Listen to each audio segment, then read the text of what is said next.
नमस्कार दोस्तों, स्वागत है आपका अपनी कोचिंग विधि जुडिशल एकेडमी में। और इस क्लास में देखिए हम लोग जो तीन सेक्शन कवर करेंगे 17, 18 एंड 19। 17 है आपका स्पेशल पुलिस ऑफिसर, दूसरा है powers of special police officer और तीसरा है refusal to serve as special police officer. तो बेसिकली तीन सेक्शंस हैं जो स्पेशल पुलिस ऑफिसर से ही रिलेटेड है, इसलिए इन तीन सेक्शंस को हम लोगों ने एक ही साथ ग्रुप कर दिया ताकि आप उसको ढंग से एक ही क्लास में समझ पाए। अब देखिए दूसरा मैं आपसे ये कहूंगा कि इन क्लासेस में आपको मसाला नहीं मिलेगा, वो एंजॉयमेंट, वो हाय हल्ला, वो एक अलग तरीके की नाटकीयता नहीं मिलेगी। एक कोर एंड कोर बहुत सीरियस क्लासेस मिलेंगी आपको लेक्चर्स की, और आप प्लीज उसको वैसे ही देखिए, कॉपी पेन लेकर के बैठे अच्छे तरीके से जैसे क्लास लेते हैं।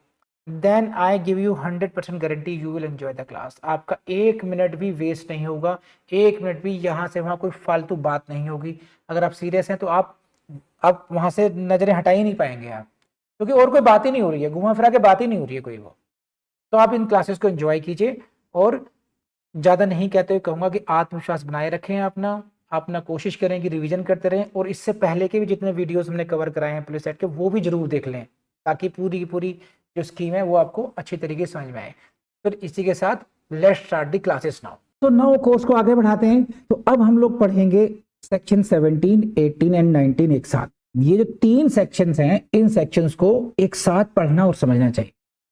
Why? Because these are interrelated and these are related to the special police officer। विशेष पुलिस अधिकारी से संबंधित हैं आपके तीन धाराएं 17, 18, 19। तो देखिए स्पेशल पुलिस ऑफिसर क्या है? पुलिस ऑफिसर जो कि विशेष है। विशेष, अब विशेष क्या होगा यहाँ पर? तो पहले मैं आपको एक ओवरव्यू देता हूं कि किन्हीं परिस्थितियों में अगर अर्जेंट पुलिस बल की आवश्यकता है, पुलिस फोर्स की आवश्यकता है, देन एक प्रोविजन बनाया गया है कि जो आस पड़ोस के रहने वाले व्यक्ति हैं उनको भी एज पुलिस ऑफिसर नियुक्त किया जा सकता है टेम्परेरी पीरियड के लिए, to meet out the temporary situation. तो उनको हम बोलते हैं स्पेशल पुलिस ऑफिसर। ये कौन व्यक्ति होते हैं? जो आपके नेबरहुड में होते हैं। तो एक पुलिस अधिकारी की रिक्वेस्ट पे, जिसका कि रैंक इंस्पेक्टर से कम का नहीं हो, उसकी रिक्वेस्ट पर नियरेस्ट मजिस्ट्रेट जो है इनकी नियुक्ति करता है। एक बार इनकी नियुक्ति हो जाए तो इनकी जो पावर्स हैं, इनकी जो ड्यूटीज हैं, इनके जो राइट्स हैं, प्रिविलेजेस हैं, वही होते हैं जैसे कि एक पुलिस अधिकारी के होते हैं। और अगर अपॉइंटमेंट के बाद में ये किसी ऑर्डर को, लॉफुल ऑर्डर को मानने के लिए रिफ्यूज करते हैं, तो ड्यूटी ओबे करने के लिए मना करते हैं, तो तब इन पर फिर फाइन की भी व्यवस्था की गई है। तो ये है कुल मिलाकर के 17, 18, 19। यहां से क्वेश्चंस आते हैं कि स्पेशल पुलिस ऑफिसर का प्रोविजन कहाँ दिया गया है, किसकी रिक्वेस्ट पर इनको अपॉइंट किया जाएगा, एप्लीकेशन किसको दी जाएगी, उनकी राइट्स एंड ड्यूटीज क्या होंगी, और अगर वो लॉफुल ऑर्डर्स को नहीं मानते हैं तब फिर क्या होगा। तो 17, 18 और 19 को एक साथ हमें पढ़ना और समझना चाहिए। अब जहां जहां से क्वेश्चन आएंगे वो मैं आपको समझा देता हूँ। राइट, अब देखते हैं इसमें क्या है। तो पहला क्वेश्चन आपका प्लेन्स में आ जाएगा सेक्शन 17 में स्पेशल पुलिस ऑफिसर का प्रावधान कहां पर दिया गया है? Where is the special provision for the special police force, that is the section 17। तो why they should be, what is the need of their selection, उनका सिलेक्शन क्यों होना चाहिए, किसकी रिक्वेस्ट पे होना चाहिए, और कौन करेगा, और क्या उसके लिए कंपलसरी होगा करना। ये चार बातों का क्वेश्चन का जवाब हम मिलेगा अगर हम इस सेक्शन की बेरेट को पढ़ते हैं। तो please read it with me now. When it shall appear that an unlawful assembly or riot or disturbance of the peace has taken place or may be reasonably apprehended। ये एक बात आ गई, देखिए इसको समझ लीजिए। क्या क्या वर्ड आए यहाँ पर? देखिए अनलॉफुल असेंबली आया है, रॉयट आया है, डिस्टर्बेंस ऑफ पीस आया है। हैज टेकन प्लेस, रॉयट हो चुका है, unlawful assembly has taken place, disturbance of peace has taken place, या इनका रीजनेबली एप्रीहेंशन है। इनको ऐसे देख सकते हैं, unlawful assembly, riot, disturbance of peace, reasonable apprehension हो या ये हो चुकी हो। तो चार बातें हो गई, इसको समझिए। ठीक है, या तो किसी इलाके में अनलॉफुल असेंबली हो गई हो, या रॉयट हुआ हो, या फिर डिस्टर्बेंस टू पीस हुआ हो। ये तीन बातें कोई एक भी हो जाए तो। और चौथी बात है इनका रीजनेबल एप्रीहेंशन हो, reasonable apprehension of any of these. तो this is the situation according to section 17, this is the situation. ये हुई सिचुएशन ट्रिगरिंग द पावर कि why the power, why what is the need of the appointment of the special police officer. तो ये हुई वो situation, वो background हुई जिस बैकग्राउंड में हम पुलिस स्पेशल पुलिस ऑफिसर की नियुक्ति की जा सकती है। तो उस यहीं से प्रीलिम्स से क्वेश्चन आएगा कि कौन कौन सी परिस्थिति हैं वो, whether it is the case of happening of unlawful assembly, riot और व्हाट डिस्टरबेंस ऑफ पीस। या फोर्थ कैटेगरी क्या होगी, इनमें से किन्हीं की, आउट ऑफ ये जो तीन है अनलॉफुल असेंबली, रॉयट और डिस्टरबेंस ऑफ पीस, इनमें से तीन में से किसी की भी रीजनेबल एप्रीहेंशन हो। These are the situations, got it? And secondly ये सिचुएशन है। और दूसरी बात क्या है, नेक्स्ट क्या है, and police officer ordinarily employed is not sufficient, कि जो पुलिस बल की नियुक्ति है सामान्य रूप से वो इस सिचुएशन को काबू करने के लिए पर्याप्त नहीं है, वो शांति व्यवस्था को मेंटेन करने के लिए पर्याप्त नहीं है, प्रिजर्वेशन के लिए, प्रोटेक्शन के लिए, ओके उनकी प्रॉपर्टी की सुरक्षा के लिए, सिक्योरिटी प्रॉपर्टी के लिए, that police force is not sufficient. तो सिचुएशन की डिमांड है एंड पुलिस बल की, पुलिस फोर्स की इनसफिशिएंसी है। Then what will happen that in that case police officer will request to the nearest magistrate, a police officer will request to the magistrate. अब हमें identify करना होगा कि वो कौन सा पुलिस ऑफिसर है प्रीलिम्स के पॉइंट ऑफ व्यू से, और वो कौन सा मजिस्ट्रेट है जिसको एप्लीकेशन दी जाएगी। अब हम पढ़ते हैं। It shall be lawful for any police officer not below the rank of inspector, now you can identify the inspector, who is the inspector, not below the rank of inspector, who is the police officer, not below the rank of inspector, to apply to the nearest magistrate को apply कर सकते हैं वो, got it. तो now you got the two questions, who will apply, who will make an application, any police officer not below the rank of what, not below the rank of inspector, any police officer not below the rank of inspector will make an application to whom, to the magistrate। कौन सा magistrate है वो, nearest magistrate को application जाएगी। Again you can see the question in your prelims exam, right. And the what will he apply for that, please appoint what, special police officer, please appoint special police officer. और किसको नियुक्त करवाएंगे वो, again यहां से question आएगा, please देखिए। So many of the residents of the neighbourhood,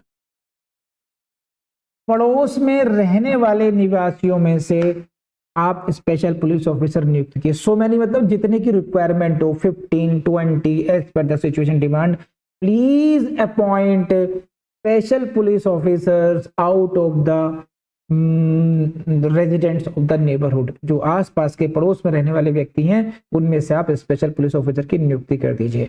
तो आपको यहां तक समझ में आया कि सिचुएशन कौन सी है, unlawful assembly, riot, disturbance to peace और reasonable apprehension of any of these. Secondly who will, and second situation क्या है, available police force is not sufficient to preserve that, to control that. In that case who will apply, any police officer not below the rank of inspector will make an application, to whom the application will be made, to the nearest magistrate.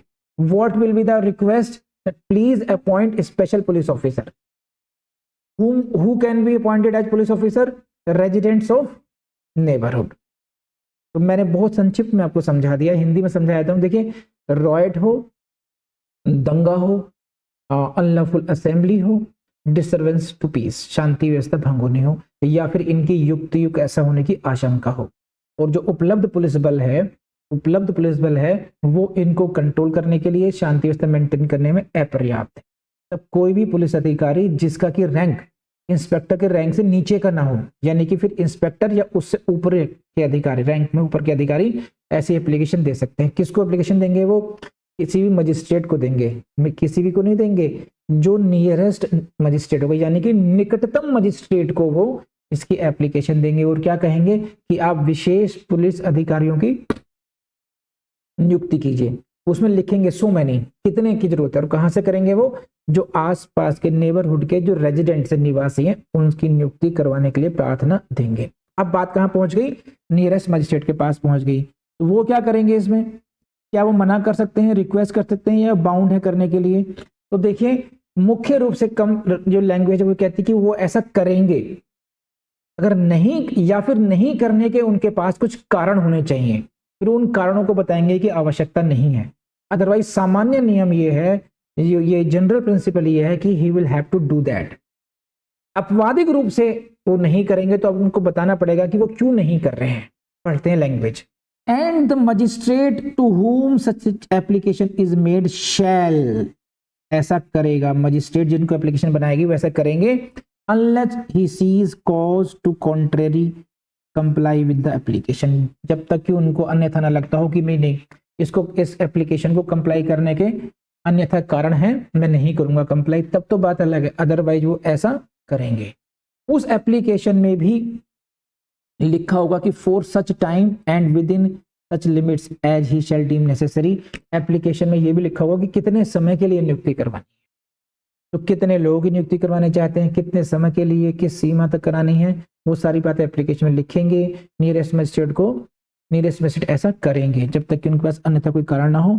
अब हम कुछ question देख लेते हैं MCQ में, देख लीजिए। Section 17 deals with what, special police officers. Special police officer may be appointed when riot or disturbance has occurred or is apprehended। देखा सिचुएशन बेस्ड आ गया। नेक्स्ट क्वेश्चन आप देखिए, a request for the appointment may be made by a police officer not below the rank of, किस rank पर पूछ लिया question, not below the rank of inspector पे क्वेश्चन आ गया। देखिए नेक्स्ट क्वेश्चन देखते हैं, a request must be made to whom, special police officer की एसपीओ की रिक्वेस्ट किसको भेजी जाएगी, नियरेस्ट मजिस्ट्रेट को भेजी जाएगी। यहां से क्वेश्चन बना है, the person appointed as special police officers are, कौन है, जो एसपीओ किसको नियुक्त किया जाएगा, रेजिडेंट्स ऑफ द नेबरहुड को किया जाएगा। सब जगह से क्वेश्चन बनते हैं। देखिए द अपॉइंटमेंट कैसा होगा, is temporary and situation based है। ये जो अपॉइंटमेंट है, अगेन मैं समझाता हूँ, ये एसपीओ है कि इनका एक स्थिति के लिए है कि भाई रॉयट हो गया, दंगा हो गया, सिचुएशन खराब आउट ऑफ कंट्रोल हो गई है, तो उस सिचुएशन बेस्ड है बस ये, उस सिचुएशन कंट्रोल हो जाएगी, आवश्यकता खत्म हो जाएगी, उनका अपॉइंटमेंट कैंसिल हो जाएगा, इसलिए कहते हैं टेम्परेरी है, इसलिए कहते हैं सिचुएशन बेस्ड है इनका। नेक्स्ट क्वेश्चन पढ़ लीजिए, magistrate shall comply with the request, करेगा ही नहीं करेगा, shall comply unless he sees the cause to the contrary, जब तक कि उनके पास अन्यथा कारण ना हो, करेंगे इसको कंप्लाई वो। The purpose of the appointment is to what, assist in maintaining peace and security। Section 17 can be invoked even when disturbance is reasonably apprehended। यहाँ ये भी समझाया मैंने, भी कई बार समझाया कि सेक्शन 17 को इन्वोक करने के लिए जरूरी नहीं है कि अनलॉफुल असेंबली, रॉयट या डिस्टर्बेंस टू बी हो ही चुका हो। If it is reasonably apprehended, ऐसा लगता है कि ऐसा हो सकता है, तब भी ऐसा किया जा सकता है। Even reasonable apprehension is sufficient to invoke the section 17। युक्त आशंका होना कि रॉयट हो सकता है, अनलॉफुल असेंबली हो सकती है, शांति भंग हो सकती है, इसकी युक्त आशंका भी धारा 17 की कार्रवाई के लिए पर्याप्त कारण हो सकता है।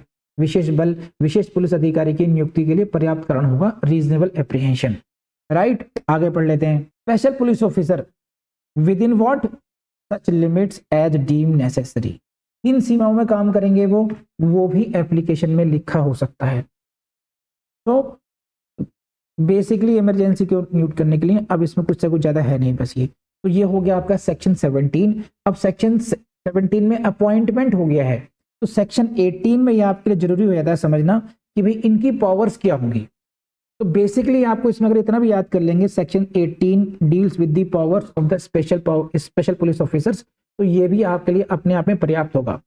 Powers of the special officers, ये कहां पर दिया गया है आपको, सेक्शन 18 में दिया गया है, पढ़िए जरा। तो बेसिकली इसमें हम क्या पढ़ेंगे कि आपको इक्वल फुटिंग पे रहेंगे आप, भले ही आपके अंदर आप टेम्परेरी नियुक्ति हुई है, सिचुएशन बेस्ड है, बट वंस अपॉइंटेड, एक बार आप एसपीओ बन गए तो you are as good as an ordinary permanent police officer. जैसे कि दूसरे पुलिस ऑफिसर होते हैं परमानेंट, आपको वही राइट, वही प्रिविलेजेस, वही ड्यूटीज, सब कुछ सेम होगा फिर आपका। और ये बात करता है सेक्शन 18। तो एक रीडिंग देंगे फिर आगे बढ़ेंगे। Section 18 deals with what? Powers of the special police officer. ये प्रीलिम्स का क्वेश्चन रहा आपके सामने। Every special SPO so appointed shall have, देखो same powers, privileges and protection. Same हो गया, same duties, same penalties, subordinate to same authorities as the ordinary police officer. जैसे कि सामान्य पुलिस ऑफिसर होता है वैसे ही उनका सबऑर्डिनेशन होगा, इससे ज्यादा आपको नहीं करना है। अब आप आ जाइए सेक्शन 19 में। 19 में क्या मिलेगा आपको कि अगर वंस अपॉइंटेड, एक बार इनका अपॉइंटमेंट हो गया, तो क्या ये देखिए जो अदर पुलिस ऑफिसर्स हैं उनको तो डिसिप्लिन मेंटेन करना पड़ता है, डिसओबीडियंस के लिए उनके पास पेनल्टी होगी। तो क्या इनके लिए भी कुछ है ऐसा? क्या कैन दे डिसओबे? यहां पर भी है, you can not disobey the lawful orders, otherwise you will be find for that. आपके लिए पेनल्टी का प्रोविजन किया गया है। तो यहां पर है 19 में, refusal to serve as SPO, अगर आप मना करते हैं तब। पढ़िए क्या है लैंग्वेज, पढ़ लेते हैं एक बार। If any person being so appointed as SPO, ध्यान रखिएगा क्या खास बात है। If any person being appointed as special police officer, एक बार ऐसा स्पेशल पुलिस ऑफिसर बनने की बात कर रहे हैं, as a special police officer, as aforesaid, बने नहीं है उससे पहले की बात अलग है। Once you are appointed, now you are have been appointed as the police officer, right. क्या करते हैं आप? विदाउट सफिशिएंट कॉज, अंडरलाइन के लीजिए, नेग्लेक्ट और रिफ्यूज टू सर्व और refuse to obey such lawful order और direction for the performance of his duties, he shall be liable.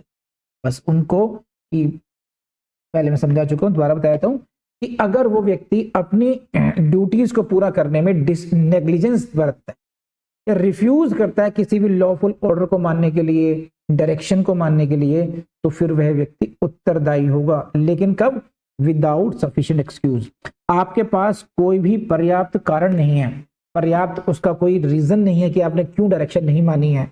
आपको कहा गया कि उसमें ड्यूटी पर पहुंची है, वहां पर काम करना है आपने, और आप वहां पर एब्सेंट रहते हैं, आप और उसका कोई आपके पास रीजनेबल एक्सक्यूज भी नहीं है, तो देन आपकी लायबिलिटी फिक्स होगी एज पर सेक्शन 19। तो सेक्शन 19 आपकी लायबिलिटी को फिक्स करता है ऑन योर रिफ्यूजल। कब? Being appointed as the SPO. अगर लेकिन कब होगी आपकी liability fix?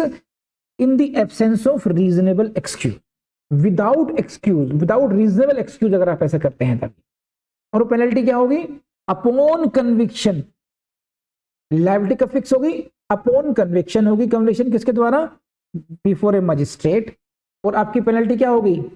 To a fine not exceeding 50 rupees, 50 रुपए तक का जुर्माना हो सकता है। Up to fine not exceeding 50 rupees, 50 रुपए तक का जुर्माना हो सकता है। और ये किसके लिए होगा? Please read this. For every such neglect, refusal और disobedience, for every such neglect, refusal और डिसओबीडियंस, राइट। तो प्रत्येक डिसओबीडियंस के लिए होगा, प्रत्येक रिफ्यूजल के लिए होगा। अगर आपने 10 टाइम्स रिफ्यूजल करा है, 10 टाइम्स नेग्लिजेंस करी है, तो वो आपका 10 टाइम्स फाइन हो जाएगा फिर। For each refusal up to 50 rupees fine. लेकिन but that is what? Upon conviction होगा, कन्विक्शन होगा। और कन्विक्शन किसके पीछे? बिफोर मजिस्ट्रेट होगा। तो डिफॉल्ट कौन कौन से? आप नेग्लेक्ट टू सर्व करते हैं, ये पढ़ लीजिए एक बार। आपने नेग्लेक्ट टू सर्व करा, आपने रिफ्यूजल टू सर्व किया, या डिसओबीडियंस ऑफ लॉफुल ऑर्डर्स और डायरेक्शंस। ये 3 प्रकार के आपके मिसकंडक्ट हैं जो ये सेक्शन पेनलाइज करता है। इस सेक्शन के द्वारा 3 प्रकार के मिसकंडक्ट को पेनल्टी लगाई गई है। नंबर 1 है नेग्लेक्ट टू सर्व, आप सर्विस करने में नेग्लिजेंट, लापरवाही बरतते हैं आप ये। दूसरा क्या है? रिफ्यूजल टू सर्व, आप सर्विस देने से मना ही कर देते हैं। और तीसरा है डिसओबीडियंस, आप अवहेलना करते हैं लॉफुल ऑर्डर्स की, जो वैध आदेश हैं, या डायरेक्शन, लॉफुल डायरेक्शन की जो वैध दिशा निर्देश दिए गए हैं उनकी आप अवहेलना करते हैं। तो neglect to serve, refusal to serve और डिसओबीडियंस ऑफ लॉफुल ऑर्डर्स, ये 3 प्रकार के मिसकंडक्ट को यहाँ पर पेनलाइज किया गया है। और ये जो पनिशमेंट मिला है, कैसा पनिशमेंट है? वो मॉनेटरी फाइन है केवल, उसमें कोई इम्प्रिजनमेंट नहीं है, अन्य प्रकार का कोई पनिशमेंट नहीं है, वो केवल मॉनेटरी है। और उसमें भी क्या है? मैक्सिमम फाइन है 50 रुपए का।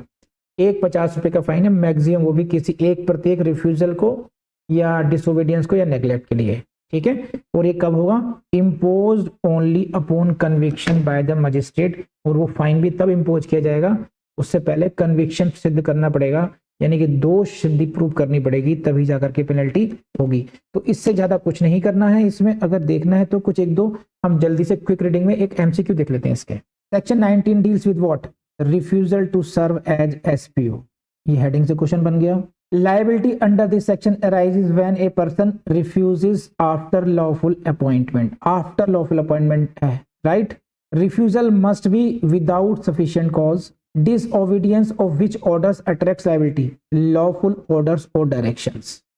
ना कि private orders, any order, verbal request नहीं, lawful orders or direction का disobedience penalize किया जाएगा। Punishment under section 19 is what? Fine only, imprisonment नहीं है, डिसमिसल फ्रॉम सर्विस नहीं है, कम्युनिटी सर्विस नहीं है। मैक्सिमम फाइन प्रिस्क्राइब्ड कितना है, ₹50 है। The fine may be impose upon conviction before a magistrate. Liability applies for each act of negligent, neglect, refusal और disobedience. Section 19 ensures legal enforceability of appointment. Section 17 to 19 together regulate temporary policing during disturbances. बस तो ये mainly मैंने आपको देखे 17 to 19 का पूरा complete pack करा दिया। मुझे पूरी उम्मीद है कि ये आपको लेक्चर समझ में आया होगा। और अगर प्लीज अगर आपको ऐसा लगता है तो वीडियोस को लाइक जरूर कीजिएगा, अपने कमेंट जरूर भेजिएगा, राइट।